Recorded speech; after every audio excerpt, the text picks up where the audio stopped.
Madame, Monsieur, voici le premier point de l'actualité. Mohamed Salah a été élu Ballon d'Or africain pour la deuxième année consécutive. Au cours de la CAF Award 2018, les Ivoiriens Serge Aurier et Eric Bailly ont été également inscrits dans l'équipe type de l'année. Nous y reviendrons dans le journal africain. Les guides religieux, rois et chefs traditionnels souhaitent que la paix retrouvée soit préservée. Ils se sont exprimés lors de la cérémonie de présentation de vœux au chef de l'État ivoirien, Awa Touré. La paix, la réconciliation nationale et la cohésion sociale au cœur des échanges de vœux entre le président de la République Alassane Ouattara et les guides religieux, rois et chefs traditionnels.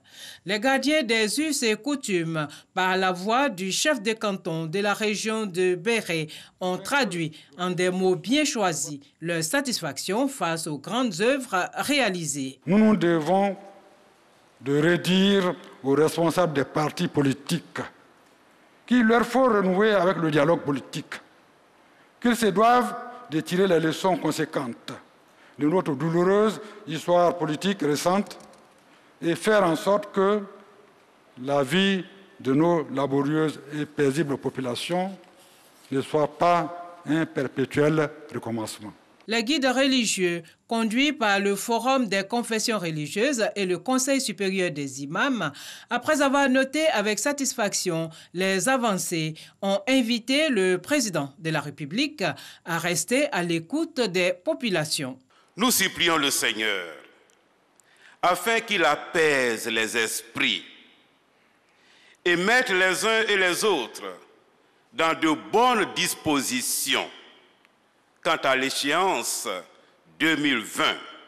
Nous savons que la Côte d'Ivoire a les moyens de préserver la paix et la stabilité. Mais nous savons aussi que cela ne peut se faire que dans l'écoute attentive, la tolérance et le pardon.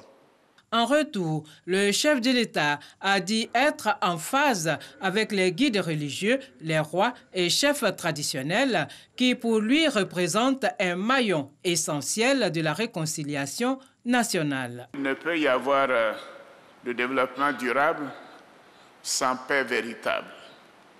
Et d'ailleurs, c'est fort de ce constat que j'ai instruit le Premier ministre à rencontrer les responsables des partis politiques et également ceux de la société civile en vue de réexaminer la composition de la commission électorale indépendante conformément aux recommandations de la Cour africaine des droits de l'homme et des peuples.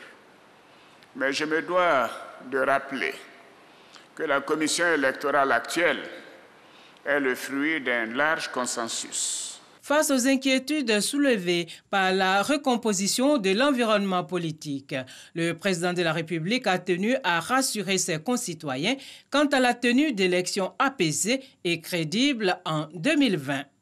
Je suis confiant quant aux élections de 2020. J'entends beaucoup d'inquiétudes à ce sujet. Je peux vous dire que 2020 se passera bien, se passera très bien. Je vous en donne l'assurance. Voyez-vous, si 2015 s'est bien passé, pourquoi 2020 ne le serait pas? Je fais confiance aux Ivoiriens. Je fais confiance à nos institutions. Les élections de 2020 se passeront très bien. Le président Alassane Ouattara s'est aussi engagé à améliorer les conditions de vie des Ivoiriens à travers un programme social d'un montant de 727,5 milliards de francs CFA. Le nouveau commandant des forces spéciales a été installé hier à la base à Adiaké. Il a reçu le drapeau de l'unité des mains de son prédécesseur, le général de division Doumbia Lassina, Abou Sanogo. Des forces spéciales, unité d'élite qu'il dirigeait depuis 2011, Lassina Doumbia, promu général de division et chef d'état-major général des armées, passe le témoin au colonel Tibé Bilo Poitoussin. Je vous remets le drapeau des forces spéciales. Vous en assurerez la garde le temps de votre commandement. En recevant le drapeau de l'unité des mains du chef d'état-major général des armées, le colonel Tibébi Lopois-Toussaint devient ainsi le deuxième commandant des forces spéciales. Il va désormais présider aux destinées de cette unité d'élite. Durant mon temps de commandement, je n'aurai qu'une seule priorité, c'est-à-dire maintenir et accroître notre capacité opérationnelle afin que les forces spéciales demeurent un élément essentiel dans l'outil de défense de notre pays face aux agressions extérieures et intérieures sous toutes leurs formes.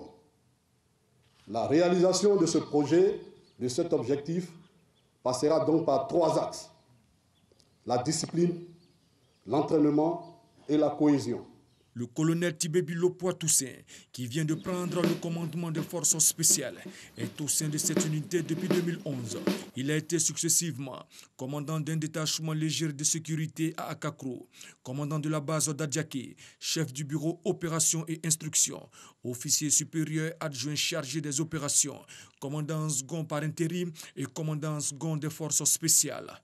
Un présent a été offert au commandant des forces spéciales sortant, le général de division Lassina Doumbia, qui a rempli le livre d'honneur.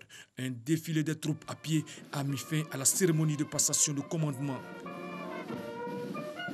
Voilà, c'est tout pour ce point d'information. Je serai de retour à 6h30 cette fois pour l'actualité africaine.